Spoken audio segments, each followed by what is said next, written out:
Mais quand même, que ce soit à la 5e ou à la 65e minute, s'il y a un but madrilène, je demande à voir.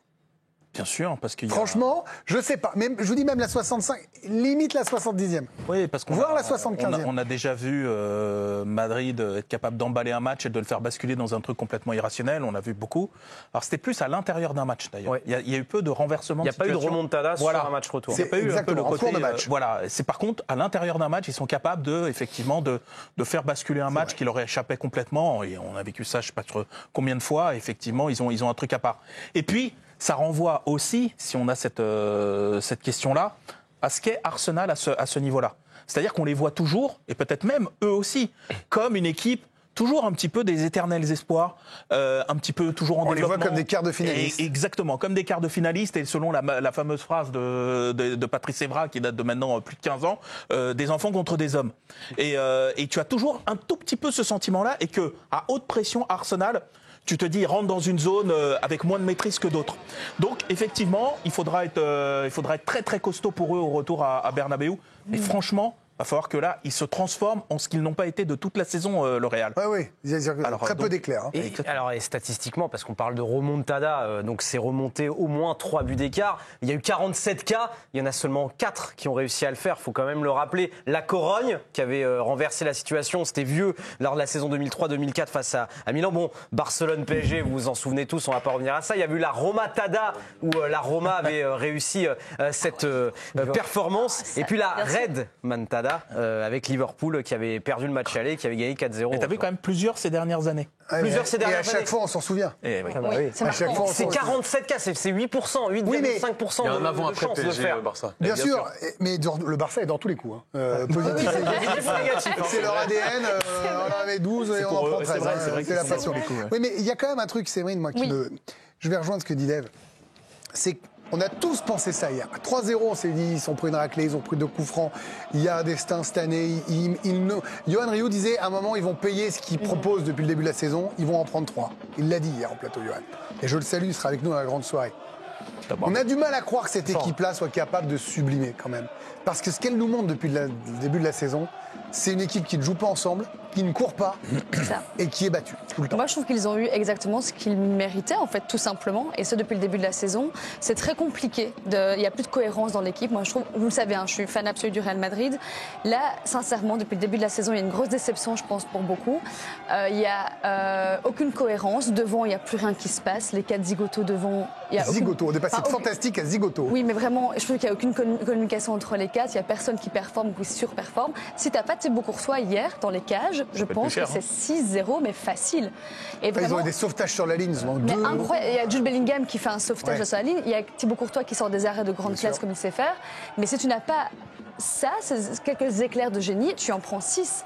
Et vraiment, là où, je ne sais pas si vous vous souvenez, en 2023, le 4-0 face à City, c'était prévisible. Le match retour, franchement, c'était prévisible. Tant City était bien meilleur que le Real. Mais moi, je ne m'attendais pas du tout à voir en seconde période un Arsenal aussi dominateur, mais à ce point-là, et marcher autant sur le Real Madrid. Même si le Real, ce n'est plus le Real de l'année passée, il y a vraiment un gros problème. Ils n'ont pas du tout pallié le départ de Kroos. En défense, Toni Kroos, il manque de... Voilà, exactement.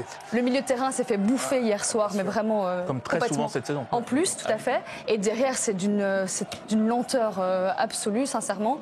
Mais franchement, ils ont eu ce qu'ils méritaient. Après, à nouveau, c'est le Bernabéu incroyable, et c'est vrai.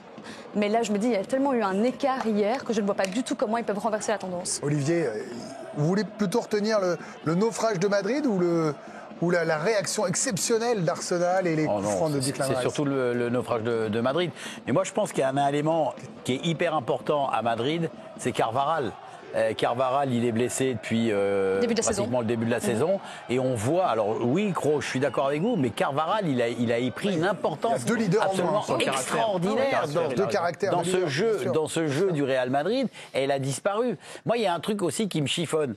Je crois que c'était au mois de janvier, j'ai vu, vous l'avez tous lu, que, comment il s'appelle, Vinicius, Rodrigo et Bellingham ont dit on va tout faire pour qu'Mbappé soit le meilleur buteur, etc.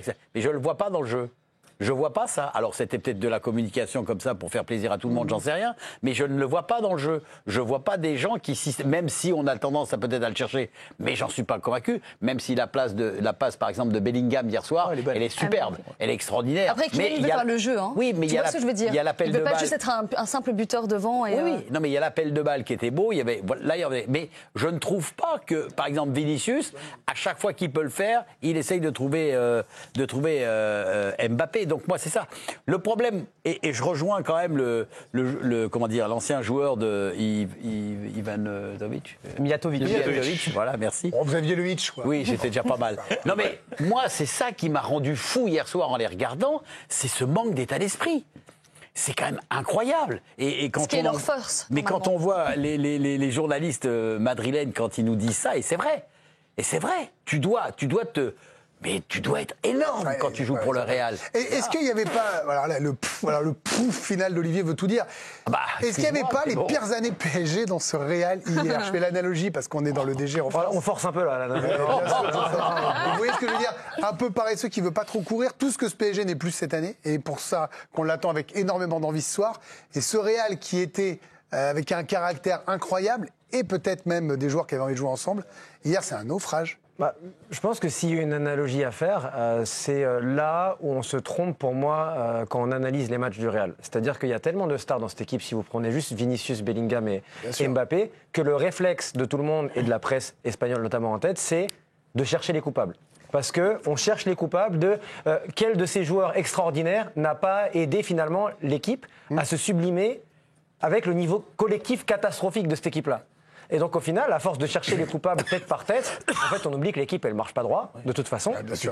Mais par contre, du coup, ce manque d'équilibre et le fait qu'on cherche ces coupables, c'est aussi ce qui va amener à se dire et si ils sont pas capables de le faire au retour. Parce qu'au lieu de chercher les coupables, vous pouvez aussi trouver les héros dans la foulée. Parce que ces gars-là, c'est des gars qui sur un match, juste par un miracle absolu, Mbappé peut vous en caler 2, Vinicius vous en caler 2 aussi.